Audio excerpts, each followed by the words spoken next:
नमस्कार, स्वागत है आपका स्वदेश खबर में। बुलेटिन की शुरुआत एक पॉजिटिव खबर के साथ करते हैं और कंज्यूमर्स के लिहाज से काफी अच्छी खबर है।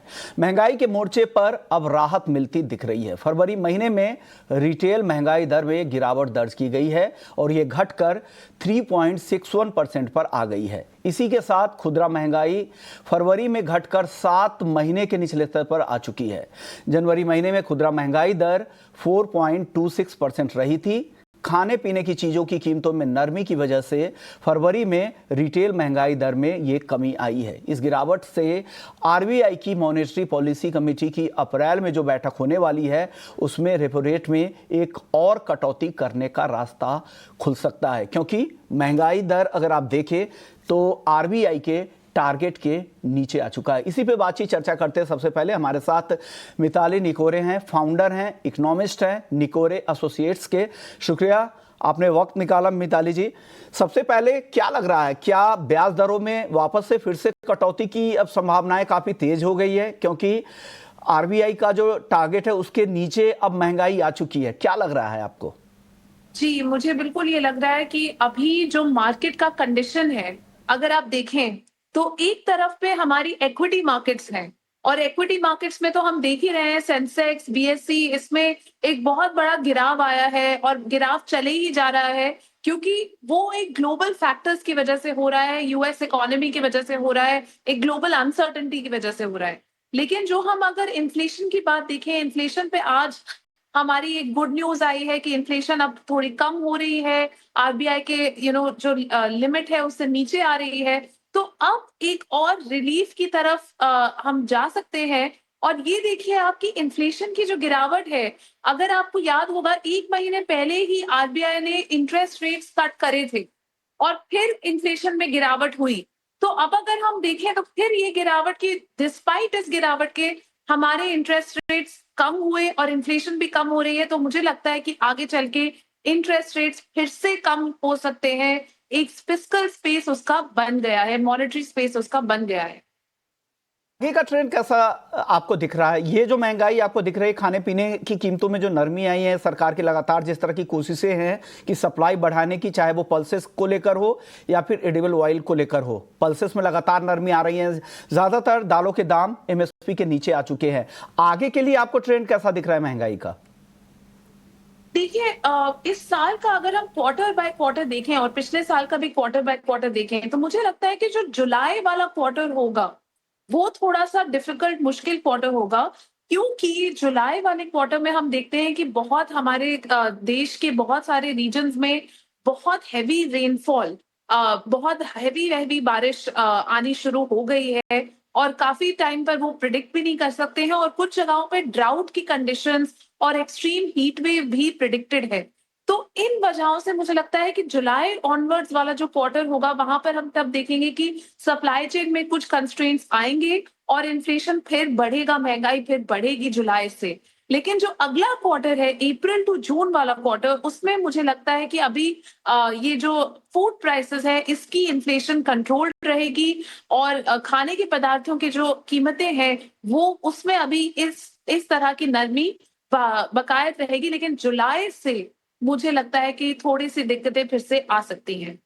कि मिताली जी, एक चीज आमतौर पे सीजनल देखा जाता है कि मई के महीने में जिस तरह से हीट वेव बढ़ते हैं तो खाने पीने की महंगाई भी बढ़ती है, खास करके फल और सब्जियों के दाम, क्योंकि उस समय इसकी डिमांड भी ज़्यादा होती है, सप्लाई कम हो जाती है और लगातार इसको नुकसान भी होता है। चलिए, महंगाई की बात तो हो गई है, आपने अपने आंकड़े हमसे शेयर कर दिए हैं। एक आईआईपी को लेकर सवाल करते हैं, क्योंकि हमने देखा था दिसंबर महीने में काफ़ी कमज़ोर नंबर के बाद अब जनवरी में 5% के आईआईपी ग्रोथ के नंबर आए हैं और हमने देखा था कि दिसंबर में 3.5% के नीचे 3.4% के आसपास हो गया था।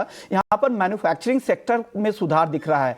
और ऐसे कौन से सेक्टर है जो आईआईपी ग्रोथ को सपोर्ट कर रहे हैं यहां से? तो अगर आप देखें कि पूरा मैन्युफैक्चरिंग सेक्टर अभी कैसा कर रहा है, अगर हम 2023 और 2024 का डेटा देखें, तो 2023 में हमारा मैन्युफैक्चरिंग सेक्टर की ग्रोथ एक अनप्रेसिडेंटेड हाई ग्रोथ थी, 10% की ग्रोथ देखी गई थी 2023 में।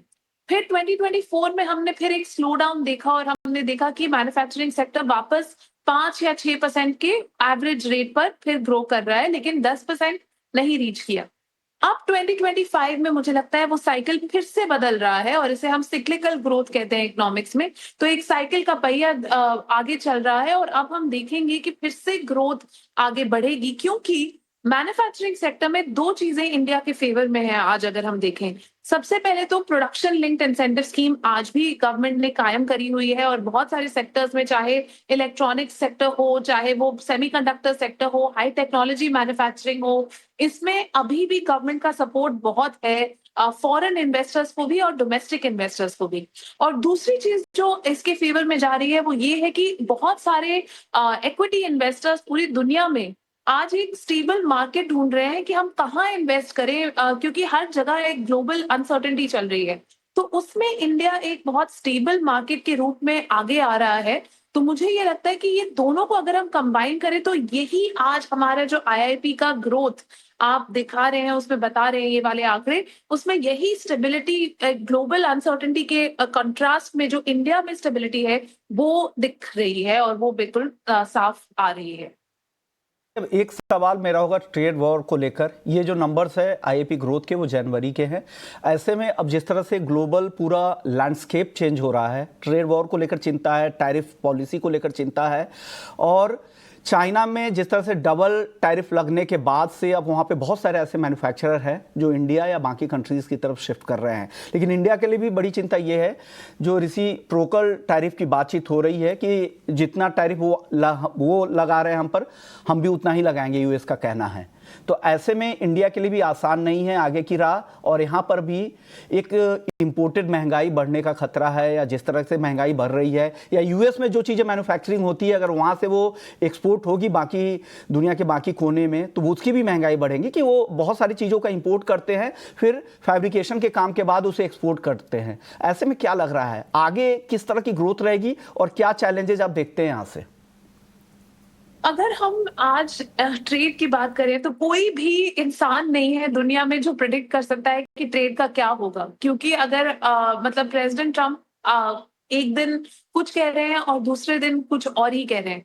लेकिन अगर हम मोदी जी और ट्रम्प जी के बीच में जो मीटिंग हुई थी उसके बेसिस पर जाएं तो इंडिया और यूएस का जो एक ट्रेड रिलेशनशिप है उसकी स्टेबिलिटी के ऊपर हम मोदी जी के साइड से तो हमेशा भरोसा कर ही सकते हैं। और ये अनाउंसमेंट कि $500 बिलियन का ट्रेड होना चाहिए इंडिया और यूएस के बीच में, और इंडिया और यूएस को एक ट्रेड अग्रीमेंट के बारे में भी सोचना चाहिए, ये बहुत ही पॉजिटिव डेवलपमेंट्स हैं। और मैं पूरी तरह से मोदी जी को क्रेडिट करना चाहूंगी कि उन्होंने कैसे हमारे देश को इतने डिफिकल्ट टाइम में वो उनको लीड कर रहे हैं, हमें लीड कर रहे हैं, क्योंकि ये आसान नहीं है वहां पर जाना और प्रेसिडेंट ट्रम्प के साथ ये पूरा नेगोशिएट करना।